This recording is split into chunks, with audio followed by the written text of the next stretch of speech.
Details of a pay hike have just been released for almost all lower wage workers in the next few years.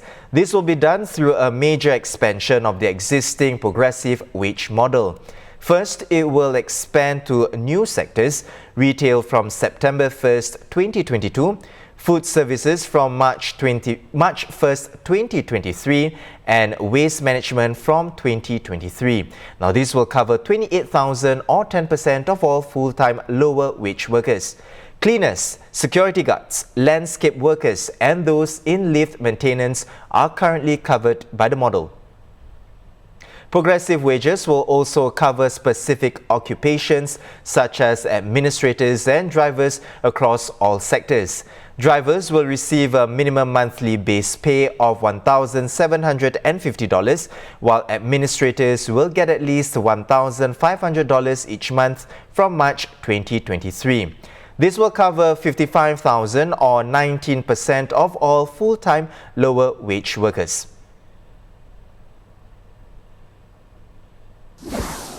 Welcome to The Big Story, Mr. Zaki. Now, lots to discuss today, so let's dive right in. Prime Minister Lee mentioned, the progressive wage model will be extended to cover retail, food services and waste management. These are sectors hit hard by the pandemic, but the scheme doesn't take effect until September 1st next year at the earliest, for the food retail sector at least. Why is it not any sooner, and what other forms of help are there in the meantime? So actually, let me just take one step back. It's a very good question. But from the outset, we wanted to make sure that workers who are low wage workers who are cared for, and that we build an inclusive society here in Singapore. I think this is an important aspect. As Singapore grows, prospers, you must make sure that every worker who works hard is also able to share the prosperity of the country. I think every worker matters to us. So I think it's important to also recognize that we've made progress over the years. So it's not that as though the low-wage workers have not seen wages grow. In fact, in the last 5 years, we've grown, their wages have grown by about 30% on average.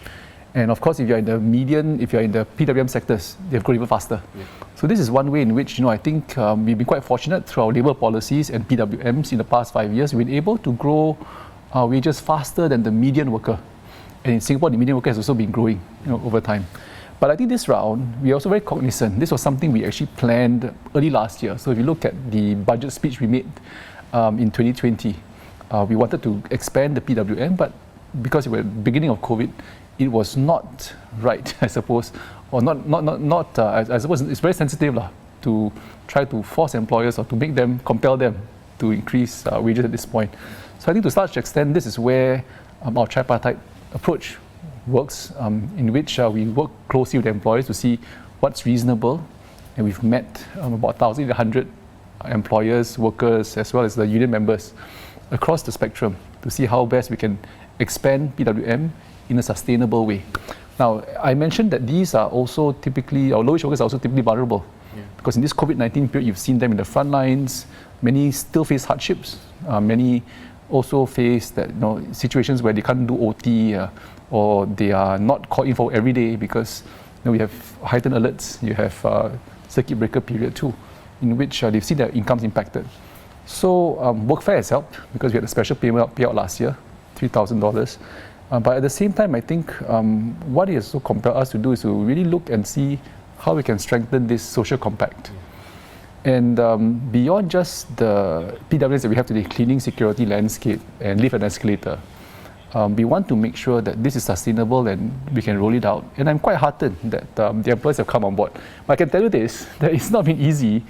If you talk to an employer in the food and beverage sector or the retail sector today, or even one from hospitality or one of the others, I think that the first reaction is we just recovered. So why don't you let me have a bit of time?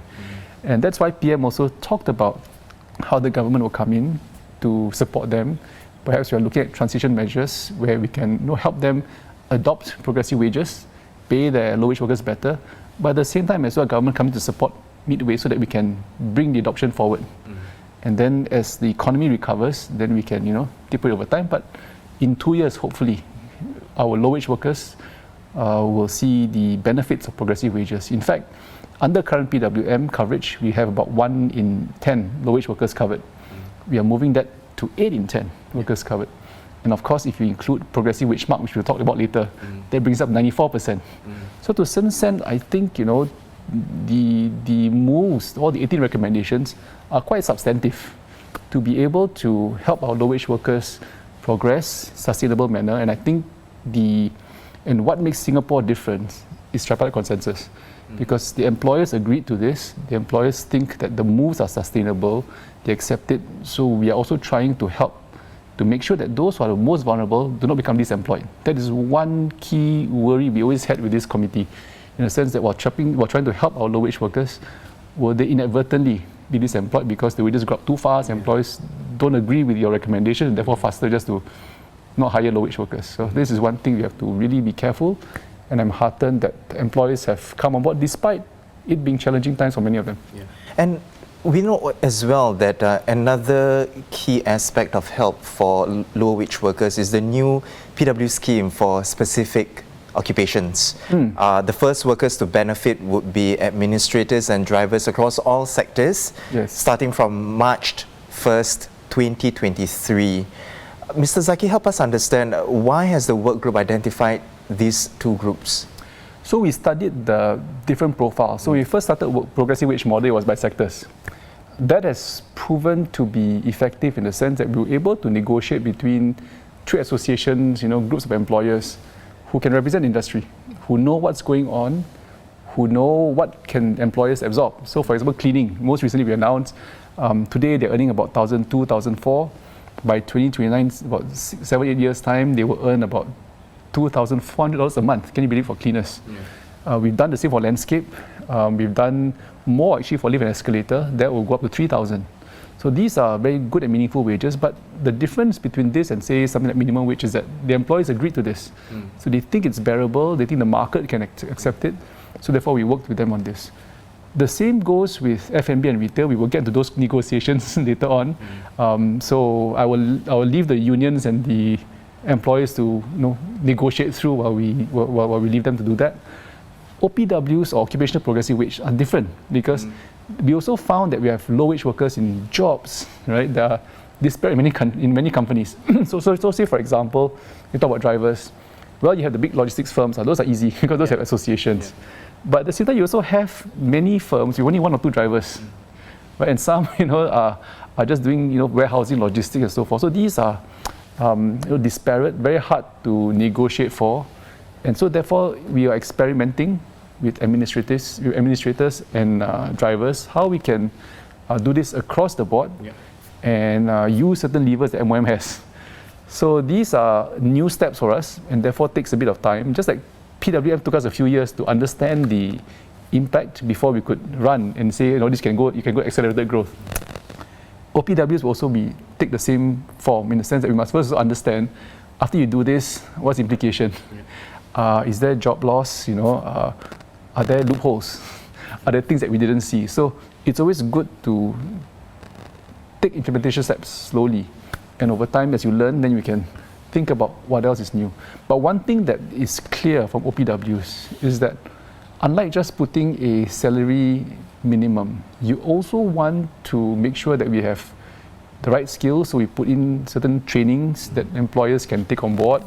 We want to also encourage employers to think about how they can transform jobs, redesign them so that workers can be more productive and upskill them.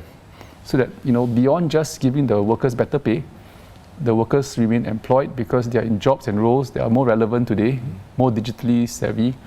And even for drivers, there are also ways to upskill and be more productive and improve. So that will justify the higher wages, and employers will be able to bear this over time.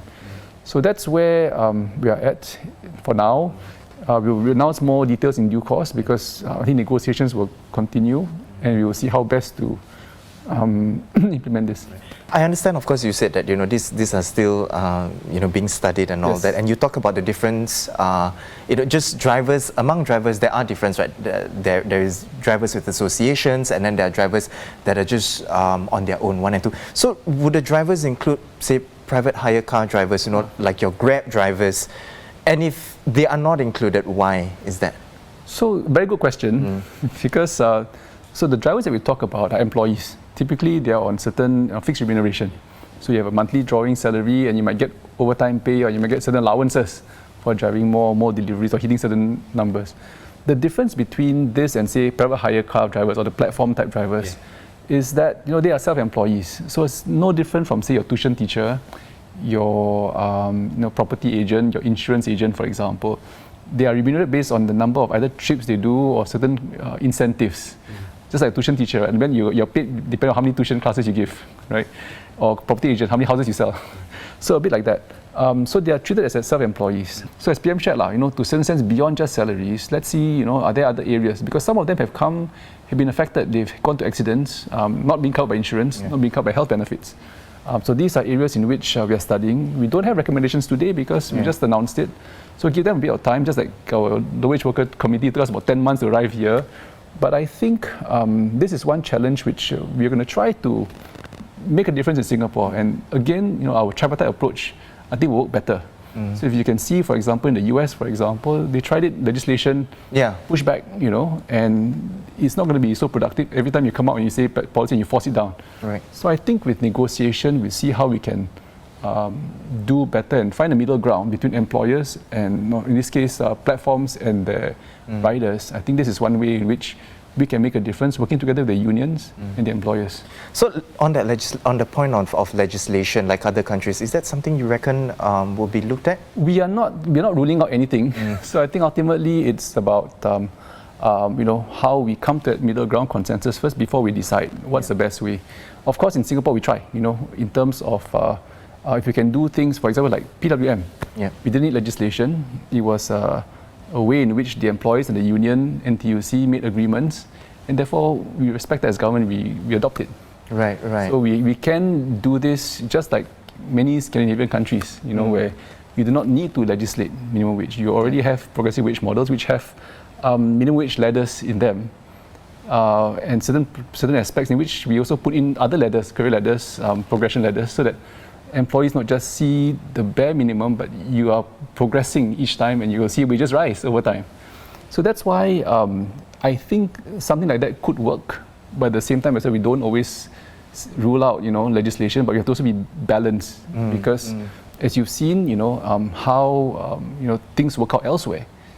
Simply because once you put into legislation, you find that it becomes very rigid and it can be contested too, especially if you're imposing on someone and they actually have a right, because like I said, the position of these workers are very different from your regular employees. So that is actually the basis and the difference. Now, just rounding up our discussion for today, the other aspect, so apart from policies, apart from support from companies, the other aspect of support is also society as well. Society can play a more active role to support low-wage workers. What can we do? So our vision has always been to build a fair and just society where everyone can enjoy the fruits of Singapore's growth. And this is no different in the sense that the government will continue to support employees and employers, but at the same time as employees support our workers, I think there's also a room for consumers, all of us, to do our part to society to build inclusiveness, support our low-wage workers, and support firms that pay our workers fairly. And that's why we have the PW mark that we are going to implement too. And the government will do its part in terms of procuring only from firms that have the PW mark, i.e. pay progressive wages. But I think as consumers, I hope this sets the benchmark and the signal too, that when you see a firm with a PW mark, please support it because your contributions help our low-wage workers directly.